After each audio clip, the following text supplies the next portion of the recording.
Hi, I'm Gary, Biker's PhD. Want to do a video on kind of some of the things that you should know. You sent your heads in, you got them ported, whether you send them in here or you send them in somewhere else. You got your heads ported. You're going to put a camshaft in your bike. What are some things that you should know or do? And then I kind of want to go through some videos, I think, to help you.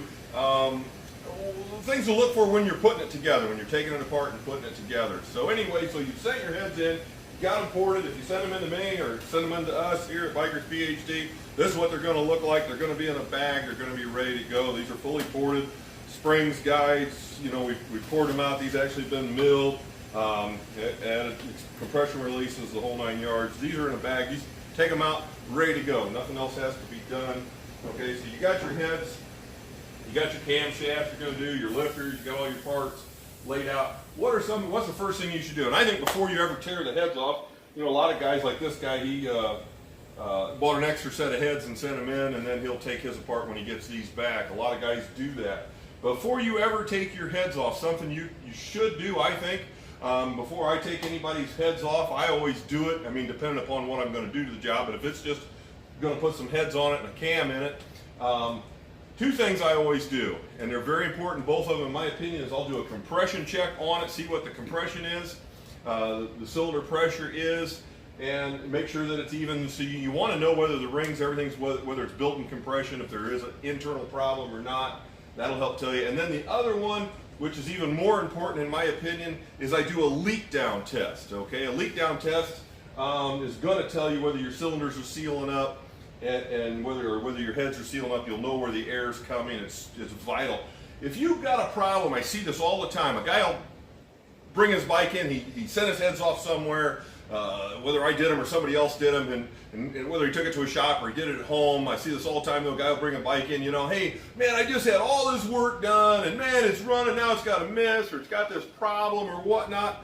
And the truth of the matter is, if the guy was honest, it had the problem way before he ever tore it down. He was hoping that when he bought the heads, it was going to fix the problem. So make sure you've got your problems all fixed and your bike is running well before you tear it apart. Just throwing cams and throwing heads 90% of the time doesn't fix the problem. You know, you might have a sensor bad, or you might have something bad that it's going to just make it. It just makes it harder. Now we've taken and thrown a needle in a haystack trying to figure out the problem because you just made all kinds of changes to your motorcycle and now it don't run good. So always know and have a clear baseline before you tear your bike apart. You know, one of the things I just ran into the other day, I had ported a set of heads for a guy. He took them home, was going to do the cam and everything, he was going to do it himself, and then he ran into some time issues and stuff, and he said, you know what, I just want to bring it in and I'm going to have you guys tear it apart and put it all together for me. So, and I did my leak down test, and it was leaking terrible. It had terrible leak down in the cylinder, and that's because the cylinder. Now I don't know if you'll be able to see this on camera or not. Maybe I'll try and post some pictures of it and see. But this cylinder is wearing really bad. The factory doesn't use a torque plate when they board hone these out. Okay, so where the bolt goes through and tightens up, the cylinder actually, it distorts it. Okay, so it's round, but it's round like a stop sign round, and you can see this in the cylinder where the piston's rubbed real hard and where it hasn't. It had all kinds of leak down. So now you're going to throw a set of heads. If we'd have put it together, now these aren't his cylinders, but I do have some pictures of his, and this one's bad like that too. This is one that was just a takeoff of a guy, and we did a bigger bore kit on it and stuff like that. And so if we would have did that, put this stuff on his bike, we'd have put the heads on, everything sealed up really good. It's able to flow a whole lot more air, and the cylinders are leaking. You know, your cylinders, this doesn't make horsepower, all right? Misconception, going big and all that, don't make it. It does make more cubic inches, and there is value to more cubic inches, but it doesn't make horsepower, okay? It contains horsepower. So if you can't contain, this makes horsepower. An engine's an air pump. More air in, more air out, more horsepower, okay? So the heads are where all the horsepower is. The head's the combination with the camshaft and everything. This tells them how to open and close and all that stuff. So this has to seal up. You want to contain all this new horsepower that you're going to find, or you might find that it don't run that good. You're not getting the performance that you thought you were going to get out of it because the cylinder isn't the lower end. The cylinders are not containing it.